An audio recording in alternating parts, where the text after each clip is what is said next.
အားလုံးပဲမင်္ဂလာပါဆိုတော့ခဏတော့ကြာတော့ကျွန်တော်တို့ဒီ project setting setup လုပ်တဲ့ဟာပေါ့နော်ဆိုတော့ကျွန်တော်အဲ့ဒါလုပ်ခဲ့တယ်ပြီးရင်ကျွန်တော်တို့ save ခဲ့တယ်ပြီးရင်အခုကျွန်တော်တို့ပြန်ပြီးတော့ set လုပ်မယ်ပေါ့နော်ဆိုတော့ကျွန်တော်တို့ဒီ VN video editor app လေးကိုကျွန်တော်ပြန်ဖွင့်လိုက်မယ်ဆိုတော့ပြီးခဲ့တဲ့ခေါက်တော့ကကျွန်တော်တို့ဒီမှာ save ခဲ့တဲ့ဟာပေါ့နော်ကျွန်တော်ဒီမှာပေါ်ဒီအပေါ်မှာပေါ်နေတယ်ဆိုတော့ကျွန်တော်တို့ဒီဟာလေးကိုကျွန်တော်တို့ပြန်ပြီးတော့ set လုပ်မယ်ပေါ့နော်ကျွန်တော်အဲ့ဒါကိုဖွင့်လိုက် Okay အားလုံးပဲမင်္ဂလာပါကျွန်တော်ကတော့ Daddy မျိုးပါကျွန်တော်ကတော့ကချင်ပြည်နယ်မြစ်ကြီးနားမြို့မှာနေပြီးတော့တပ်ပုံတဲ့ဗီဒီယိုလုပ်ငန်းတွေကိုလုပ်ကိုင်တဲ့ professional filmmaker တယောက်လည်းဖြစ်ပါတယ် Okay ဆိုတော့အခုကျွန်တော်တို့ကဒီ lesson မှာကြတော့ကျွန်တော်တို့ကအဓိကကျွန်တော်တို့ဘာကိုပြောသွားမလဲဆိုတော့ကျွန်တော်ဒီ video clip ကိုဒီထဲမှာရှိရပေါ့နော်ကျွန်တော်ဒီ video clip ကိုကျွန်တော်တို့ဘယ်လိုတီးဖြတ်ရတယ်လဲကျွန်တော်တို့ဘယ်လိုဖြတ်တောက်ရတယ်လဲ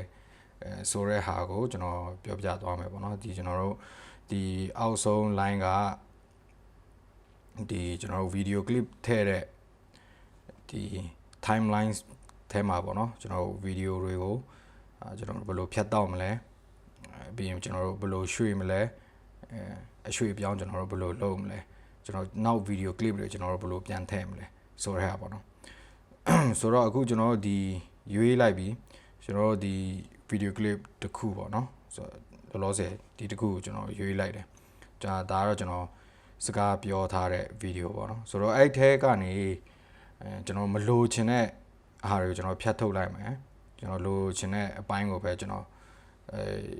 ယူမယ်ပေါ့နော်ဆိုတော့ကျွန်တော်တစ်ချက်နားထောင်ကြည့်လိုက်မယ်နေပြီးတော့တပ်ပုံတဲ့ဗီဒီယိုလုပ်ငန်းတွေကိုလုပ်ကိုင်တဲ့ professional filmmaker တယောက်လည်းဖြစ်ပါတယ် Okay ဆိုတော့အဲ့ကြားထဲမှာအခုဒီကြားထဲမှာဒါဆိုကျွန်တော်တို့ဖြတ်တော့တင်တယ်ပေါ့နော်ဆိုတော့အဲ့ကောင်တွေကိုကျွန်တော်ဖြတ်တော့မယ်ဆိုတော့ဒီထဲမှာ sorry professional filmmaker တယောက်လည်းဖြစ်ပါတယ်ဆိုတော့အဲ့ဒီကျွန်တော်ယူမယ်ဆိုတော့အဲ့ကနေပြီးတော့ကျွန်တော်ကဟိုဒီအဲ့ကနေကျွန်တော်ဖြတ်တော့မယ်ပေါ့နော်ဆိုတော့ဒီမှာဖြတ်တော့တဲ့ပုံစံနှစ်ခုတော့ရှိတယ်အခုကျွန်တော်ဒီအပေါ်မှာပေါ်နေတဲ့ line ပေါ့နော်ဆိုတော့အဲ့ဒီ line ကျွန်တော်အဲ့ဒီ line မှာမူတည်ပြီးတော့ကျွန်တော်တို့ဖြတ်တော့ရမယ်ပေါ့နော်တယောက်လည်းဖြစ်ပါတယ်ဆိုတော့အဲ့နားမှာကျွန်တော်ဖြတ်မယ်ကျွန်တော်ဖြတ်ချင်တဲ့နေရာကိုကျွန်တော်အရာဒီအဖြူ line လေးနဲ့ကျွန်တော်အဲ့နေရာမှာနေရာချထားလိုက်မယ်ပြီးလို့ရှိရင်ကျွန်တော်တို့ကဒီ clip ပေါ်မှာကျွန်တော်တို့ဒီလိုထောက်လိုက်မယ်ပေါ့နော်ဆိုတော့ဒီမှာထောက်လိုက်လို့ရှိရင်ဒီအောက်မှာဒီ split ဆိုတဲ့ဒီကတ်ကြီးပုံစံနဲ့ရှိတယ်ဆိုတော့ကျွန်တော်အဲ့ဒါကိုဖြတ်လိုက်မယ်ဆိုတော့ဒီညာဘက်ချမ်းမှာတခုဒီဘက်ချမ်းမှာတခု video clip တစ်ခုဖြစ်သွားမယ်ပေါ့နော်ဆိုတော့ကျွန်တော်ဒီဟာကိုကျွန်တော်ဆက်ကြည့်လိုက်မယ်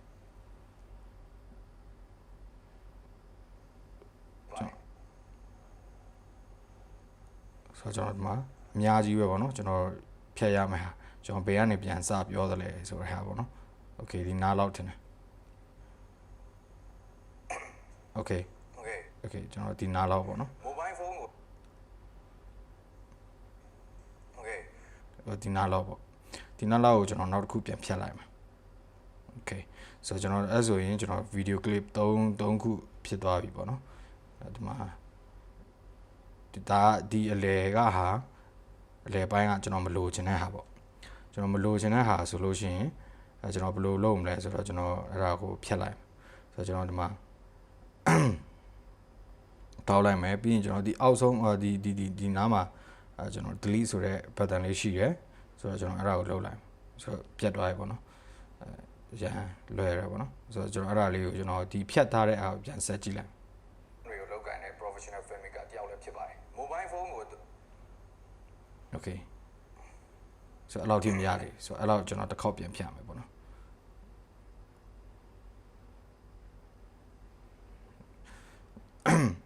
နောက်ပြီးတော့ဒီမှာ ခဏကကျွန်တော်ပြောခဲ့သလိုပဲဖြတ်တဲ့ပုံစံနှမျိုးရှိရပေါ့နော်ဆိုတော့ဒီလိုအရာပေးပြီးတော့ကျွန်တော် split ကိုနှိပ်လိုက်ပြီးတော့ဖြတ်တဲ့ဟာရယ်နောက်တစ်ခုကကျွန်တော်ဒီကောင်းကိုနှိပ်ပြီးတော့ဒီ split ဘေးနားမှာ trim ဆိုတာရှိတယ် trimming လုပ်တာပေါ့နော်ဆိုတော့ကိုရီ select လုပ်တဲ့ clip မှာကျွန်တော်ဒီဥမာဒါဆိုလို့ရှိရင်မဟုတ်တယ်ပြတ်သွားဟိုဟာမရဘူးပေါ့နော်ဆိုတော့ဒီကမလို့ချင်ဘူးကျွန်တော်ဒီလောက်ကနေလို့ပြီးတော့ video content တစ်ခုကိုဘယ်လိုလုပ်ရတယ်လဲဆိုတော့ကျွန်တော်များသွားပြီဆိုတော့ mobile phone ကိုအသုံးပြုပြီးတော့အလောက်ကနေကျွန်တော်ပြန်လုပ်မယ်ပေါ့နော်ဆိုတော့ဒါကိုကျွန်တော်ဟာနဲ့ပတ်သက်ပြီးတော့ဒီလောက်ယူမယ်ပေါ့ဒီလောက်ယူမယ်ဆိုတော့ကျွန်တော်ဒီဘက်မှာအမှန်ချစ်လေးရှိတယ်ဆိုတော့ကျွန်တော်အဲ့ဒါကိုယူလိုက်ဆိုတော့ဒီကနေဆိုပြန်ကြည့်မယ်တပ်ပုံနဲ့ဗီဒီယိုလုပ်ငန်းတွေကိုလုပ်ကိုင်တဲ့ professional filmmaker တယောက်လည်းဖြစ်ပါတယ် okay mobile phone ကိုအဲ့လိုမျိုးပေါ့နော်ဆိုတော့အကေကျွန်တော်ဒီမှာမလိုတဲ့အပိုင်းလေးတွေကိုကျွန်တော်ဆက်ပြီးတော့ဟိုဟာလုပ်လိုက်မယ်ဒီခဏကကျွန်တော်ချောင်းဆိုးနေတဲ့အပိုင်းဆိုလည်းမကြိုက်သေးဘူးပေါ့နော်မကြိုက်သေးဆိုကျွန်တော်ခဏပုံစံမျိုးပဲလုပ်ပြီးတော့ဖြတ်လိုက်လို့ရတယ်ဆိုတော့အဲ့လိုမျိုးပေါ့နော်ဆိုတော့ကျွန်တော်ဒါကျွန်တော်တို့ယူမယ်ပေါ့ဒီ clip ရယ်ဒီ clip ရယ်ကျွန်တော်တို့ယူမယ်အဲ့လိုမျိုးပေါ့နော်ပြီးရင်နောက်ပြီးတော့ဒီမှာခဏကကျွန်တော်တို့ project setting စလုပ်တဲ့ကကျွန်တော်မပြောမိလိုက်တဲ့ဟာတခုရှိတယ်အဲ့ဒါတော့ကျွန်တော်ဒီအနောက်မှာဒီ clip တစ်ခုလေးအပို့သူက default ထည့်ပြီးတာပါเนาะ directed by ဘယ်သူပါညာဆိုပြီးတော့ဒီ title ရေးရဟာပေါ့เนาะဆိုတော့အဲ့လောလောဆယ်ကျွန်တော်တို့မလိုဘူးပေါ့เนาะမလိုဘူးဆိုလို့ရှိရင်ကျွန်တော်ဒါကိုလုပ်ပြီးတော့ဒီ delete button မှာနှိပ်ပြီးတော့ကျွန်တော်ဖြတ်လိုက်ဒီ clip လေးကိုဖြတ်လိုက်လို့ရတယ်ပေါ့เนาะဆိုတော့အခုဒီမှာစာတွေထည့်တဲ့ဟာရှိတယ်ဆိုတော့အခုခဏနေကြာမှာပဲကျွန်တော်နောက်ဗီဒီယိုတွေကြာမှာပဲကျွန်တော်ဒီစာတွေဘယ်လိုထည့်ရဲဆိုတဲ့ဟာကျွန်တော်ထပ်လို့ပြမယ်ပေါ့နော်လောလောဆယ်ကတော့ကျွန်တော်ဒီဗီဒီယိုကလစ်တွေမှာကိုမလို့ချင်တဲ့အပိုင်းတွေကိုဘယ်လိုဖြတ်တောက်တယ်လဲဆိုတဲ့ဟာကျွန်တော်ပထမဆုံးပြတာပေါ့နော်ဆိုတော့ကျွန်တော်ဒီမလို့ချင်တဲ့ clip တွေရှိတယ်ဆိုရင်ကျွန်တော်ဒါဒီလိုဖြတ်လိုက်မယ် okay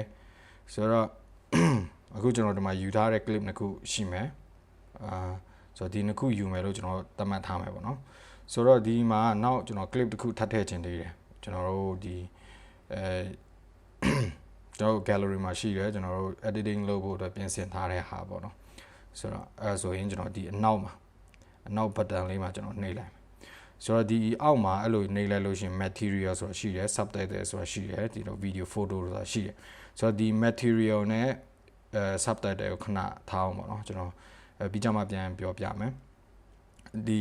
video photo တခုကိုကျွန်တော်ပြန်ရွေးမယ်ပေါ့နော်ဆိုတော့အဲ့ဒါလုပ်လိုက်မယ်ဆိုတော့ဘယ်ကိုပြန်ရောက်သွားမလဲဆိုရင်ကျွန်တော်တို့ရဲ့ gallery ကိုပြန်ရောက်သွားမယ် video နဲ့ photo တွေထဲမှာပေါ့နော်ဆိုတော့အဲ့ဒါကကျွန်တော်တခု video clip တခုကိုကျွန်တော်ရွေးလိုက်မယ်ပေါ့နော်ကျွန်တော်ဥမာထားပါတော့ဒါဒီ video clip ကျွန်တော်ဒီကဖုန်းနဲ့ပဲရိုက်ထားတဲ့ဟာပေါ့နော်ဆိုတော့ okay ဒါပြီးလို့ရှိရင်ဥမာထားပါတော့ဆိုတော့ဒါပြီးရင်ကျွန်တော်လာမယ်အဲ့တော့ကျွန်တော်မိုးရမ်းရွာနေတော့မိုးတန်တွေအများကြီးဝင်နေတယ်ပေါ့နော်ဆိုတော့အဲ့လိုပဲကျွန်တော်ဗီဒီယိုကလစ်တစ်ခုကိုထည့်မယ်အဲ့လိုပဲနောက်ကိုလိုချင်တဲ့ဗီဒီယိုကလစ်တွေရှိတယ်ဆိုတော့ကျွန်တော်အပေါင်းလက်ခံလေးမှာထည့်လိုက်လို့ရတယ်ကျွန်တော်ကအကေ၍ကျွန်တော်ကဒီအခုထည့်လိုက်တဲ့ဗီဒီယိုကိုကျွန်တော်နေရာရွှေ့ချင်တယ်ဆိုတော့ဒီဗီဒီယိုအရှိရဗီဒီယိုကလစ်တစ်ခုကြားထဲမှာထည့်ချင်တယ်ဒါမှမဟုတ်အရှိကိုထည့်ချင်တယ်ဆိုတော့ကျွန်တော်ဘယ်လိုလုပ်လို့ရလဲဆိုရင်ကျွန်တော်တို့ဒီကောင်းကိုဒီဟာကိုကျွန်တော်တို့ဒီလိုနှိပ်ထားလိုက်မယ်ပြီးရင်ကျွန်တော်ဒီမှာတွေ့ရမယ်ပေါ့နော်ဆိုတော့ဒါပထမအခုကကျွန်တော်နောက်ဆုံးမှရှိရဲဒါမှကျွန်တော်အလဲမှာထည့်မလားဒါမှမဟုတ်ကျွန်တော်ဟိုအရှိမှာထည့်မလားဆိုထားလို့ရတယ်ပေါ့နော်ဆိုတော့ကျွန်တော်အလဲမှာဥမာအလဲမှာထည့်ကြည့်လိုက်မယ်โอเคဆိုတော့ကျွန်တော်ပထမ clip ပြီးလို့ရှိရင်ကျွန်တော်ဒီကောင်လာမယ်ပြီးရင်ဒီကောင်ပြန်လာဆိုတော့အဲ့လိုမျိုးပေါ့နော်ဟုတ်ပါဒီကောင်လည်းနည်းနည်းကျွန်တော်ဆွဲဆန်းလိုက်မယ်ရှည်နေတယ်ပေါ့နော်ရှည်နေတယ်ဆိုလို့ရှိရင်ကိုလိုချင်တဲ့အပိုင်းလေးကိုပဲကျွန်တော်တို့ဖြတ်တောက်မယ်ဆိုတဲ့နေရာမှာကျွန်တော်နှမျိုးရွေးလို့ရတယ်ခဏကပြောသလိုပဲဒီကျွန်တော်အဖြူ line မှတ်ထားပြီးတော့ကျွန်တော် split ကိုနှိပ်လို့ရတယ်ကျွန်တော် trim ကိုနှိပ်လို့ရတယ်ဒါမှကျွန်တော်အခု trim ကိုသုံးပြီးတော့ဖြတ်မယ်ပေါ့နော်ဆိုတော့ကျွန်တော်အများတယ် ဆိုတော့အဲ့လောက်ဒီကျွန်တော်မှ3စက္ကန့်လောက်ထားလိုက်မယ်ပေါ့နော်โอเค3စက္ကန့်လောက်ထားလိုက်โอเคရတယ်ဆိုတော့ကျွန်တော်ဒီအမှန်ကိုနှိပ်လိုက်မယ်ဆိုတော့ဒီကောင်က3စက္ကန့်လောက်ပဲရှိမယ်ဟုတ်ပါဖေမီကာတယောက်လည်းဖြစ်ပါတယ်โอเคအဲ့လိုမျိုးပြောင်းတော့မှာပေါ့နော်တစ်ခုနဲ့တစ်ခုဆိုတော့ဒါကဟိုဟာကျွန်တော်ဗီဒီယိုဒီ main timeline မှာရှိတဲ့ video clip ကိုမလိုချင်တဲ့အပိုင်းတွေကိုဖြတ်တောက်ပြီးတော့လိုချင်တဲ့အပိုင်းတွေခြံထားမယ်ပြီးရင်ကျွန်တော်တို့ video clip တွေအများကြီးစီထားပြီးတော့ကိုအရှိအနောက်ဘယ်လိုစီမလဲဆိုတဲ့ဟာကိုကျွန်တော်ပြောပြတာဖြစ်တယ်ပေါ့နော် okay ဆိုတော့ကျွန်တော်ဒီ lesson ကတော့ကိုရွေးထည့်ထားတဲ့ video clip တွေထဲကကိုမလိုချင်တဲ့အပိုင်းတွေကိုဘယ်လိုဖြတ်တောက်မလဲပြီးလို့ရှိရင်ကျွန်တော်တို့ video clip တွေဘယ်လိုပြန်ထပ်ပေါင်းထည့်မလဲပြီးလို့ရှိရင်အဲ့ video clip တွေကိုကျွန်တော်အရှိအနောက်ကျွန်တော်တို့ဘယ်လိုစီမလဲဘယ်လိုစီလို့ရတယ်လဲဆိုတဲ့ဟာကိုကျွန်တော်ပြောပြသွားတာဖြစ်ပါတယ်